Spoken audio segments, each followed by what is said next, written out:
ఇకపోతే వీళ్ళది ఇంకొక అంటే వీళ్ళ నిర్లక్ష్యం ఎట్లా ఉంటుంది, వీళ్ళకి చిత్తశుద్ధి లేదనడానికి ఇంకో చిన్న ఉదాహరణ కూడా చెప్పాలనుకుంటున్నాను. మీరందరూ చూశారు, ఆగస్టు 15వ తేదీన ముఖ్యమంత్రి గారు ఖమ్మం జిల్లాకు వెళ్ళి సీతారామ ప్రాజెక్టు ప్రారంభోత్సవం చేసిండు. ఆడ ఇక మంత్రులు ముఖ్యమంత్రి గారు ఒకరికి మించి ఒకళ్ళు డైలాగులు కొట్టిండ్రు.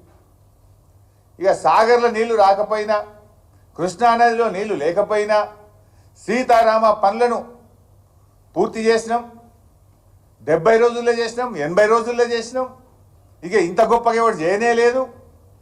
సాగర్ నీళ్లు రాకపోయినా సీతారామ నీళ్లను వైర రిజర్వాయర్కు నింపి వైర దిగువన 1,70,000 ఎకరాలకు నీళ్లు అందిస్తామని జిల్లా మంత్రులు ముఖ్యమంత్రి గారు పోటీలు పడి చెప్పిండ్రబ్బా. మరి ఇప్పుడు 22 రోజుల నుంచి ఏం చేస్తున్నారు? ఆల్రెడీ స్విచ్లు ఒత్తుతురి, శాల్వాలు కప్పించుకుంటారు, పూలు జల్లించుకుంటారు, సపట్లు కొట్టించుకుంటారు. మరి పైన ఇప్పుడు పాలేరు కింద కాలువ దిగిపోయాయి. 22 రోజుల నుంచి సీతారామ మోటార్లు ఆన్ చేసి వైరా దిగువన 1,70,000 ఎకరాలకు నీళ్ళు ఇవ్వచ్చు కదా, ఎందుకు ఇస్తలేరు? అంటే ఎక్కడ పనులు పూర్తి కాకుండానే సీతారామ మోటార్లు ఒత్తి డ్రామాలు చేసిండ్రా? లేదు రైతులకు నీళ్ళు ఇవ్వడం మీకు ఇష్టం లేదా? ఎందుకు సీతారామ ద్వారా వైరా దిగువన 22 రోజుల నుంచి నీళ్ళు ఇవ్వలేదు అని నేను సూటిగా అడుగుతా ఉన్నా.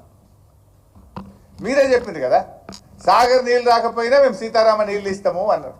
ముఖ్యమంత్రి గారే వైరా బహిరంగ సభలో పెద్ద పెద్ద మాటలు చెప్పారు. ఎందుకు ఇవ్వడం లేదని నేను అడుగుతా ఉన్నా.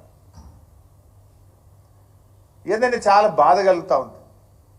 ఈ పరిస్థితుల్లో ఆ దేవుణ్ణి కూడా ప్రార్థిస్తున్నాం బీఆర్ఎస్ పార్టీ తరఫున. సీతారామచంద్ర స్వామి అందరికీ ఇలవేల్పు. ఎందుకంటే ఈ ముఖ్యమంత్రి గారు ఆ రాముని కూడా మోసం చేశాడు. ఆ సీతారామచంద్ర స్వామి మీద ప్రమాణం చేసి ఆగస్టు 15లోగా రైతులందరికీ రుణమాఫీ చేస్తా, రైతులందరినీ రుణ విముక్తులు చేస్తా అని రాముల వారి మీద ఒట్టు పెట్టి మాట తప్పిండు రేవంత్ రెడ్డి గారు.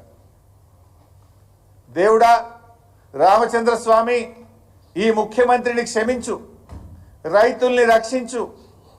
ఈ కాలువ నీళ్ళు ఇంకెప్పుడైతుందో తెలుస్తలేదు. ఏదో తుఫాన్ వచ్చింది 3-4 రోజుల నుంచి, వర్షాలు పడితే అంటున్నారు. రామచంద్ర స్వామి ఆ ఖమ్మం జిల్లా మీద మంచి వర్షాలు పడి ఆ కనీసం పంటల్ని కాపాడే విధంగా మా రైతుల్ని దీవించు, మా రైతుల్ని రక్షించు అని ఆ సీతారామచంద్ర స్వామిని నేను ప్రార్థిస్తా ఉన్నా. ఎందుకంటే ఈ ముఖ్యమంత్రి గారు దేవుణ్ణి కూడా మోసం చేసిండు. మీరు సాగర్ నీళ్లు ఇవ్వకపోతుంది, అటు సీతారామ పూర్తి చేస్తామంటే దాని నీళ్లు ఇవ్వకపోతుంది. ఇలా దేవుడే దిక్కైపోయిన పరిస్థితి. సీతారామ పూర్తయింది అన్నారు, అయింది. వచ్చి ఇనాగరేషన్ చేసి పూలదండలు వేసుకుంటారు, శాల్వలు కప్పుకుంటారు, పూలు జాలించుకుంటారు, చప్పట్లు కొట్టించుకుంటారు. మరి ఏమే నీళ్ళు? పాపం ఖమ్మం జిల్లా రైతులు ఏం పాపం చేసిండ్రు? 9కి 9 కాంగ్రెస్ పార్టీని గెలిపించుడే పాపమా? జిల్లాలో 3 మంత్రులు ఉండడమే శాపమా? ఏంది ఖమ్మం ప్రజలు చేసిన తప్పేంది అని నేను అడుగుతా ఉన్నా. ఎందుకు ఆ రైతుల్ని ఖమ్మం ప్రజల్ని ఇట్లా శిక్షిస్తూ ఉంది కాంగ్రెస్ పార్టీ అని అడుగుతా ఉన్నా.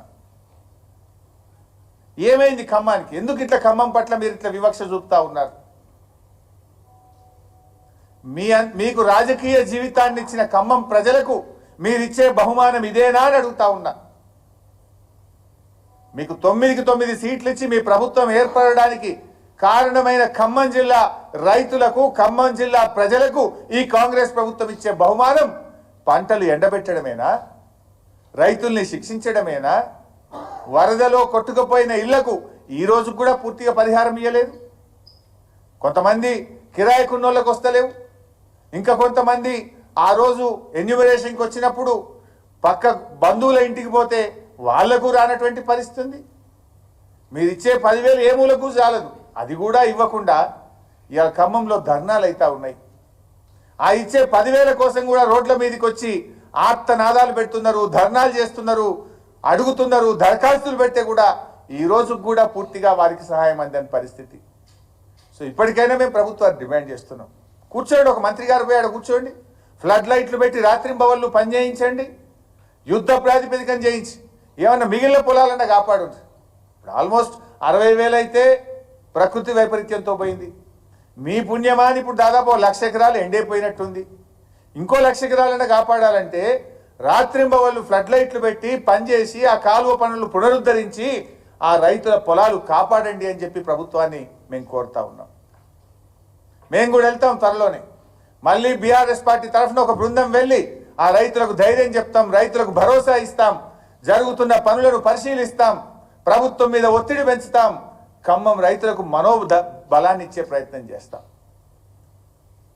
ఎందుకంటే ఇది కేవలం ప్రభుత్వ నిర్లక్ష్యం. ప్రకృతి వైపరీత్యం నీ చేతిలో లేదు, కానీ ఒక కాలువ గండి బూడ్చడానికి 22 రోజులు పడుతుందా అని నేను అడుగుతా ఉన్నా. ఈ రకంగా ఇది చాలా చాలా బాధకరం. ఎంతో బాధతో మాట్లాడుతున్నాం మేము. ఎందుకంటే ఈసారి రాష్ట్రంలో మంచి వర్షాలు పడ్డాయి. రాష్ట్రం అంతా ఇవాళ పచ్చగున్నది, ఎటు చూసినా బ్రహ్మాండమైన పొలాలు ఉన్నాయి. కానీ ఖమ్మం జిల్లా రైతులు మాత్రం కన్నీళ్లు పెట్టుకుంటున్నారు. ట్రాక్టర్లు పెట్టి ఇక రేపు వస్తాయో మాపొస్తాయో అని ట్రాక్టర్లు పెట్టి కిరాయికి పెట్టి 5,000కు ఒక ట్యాంకర్ తెచ్చి ఆ పొలాలను, ఆ మిర్చి తోటలను తడుపుకుంటున్నారు. ఇక వస్తే కాపాడుకుందామని.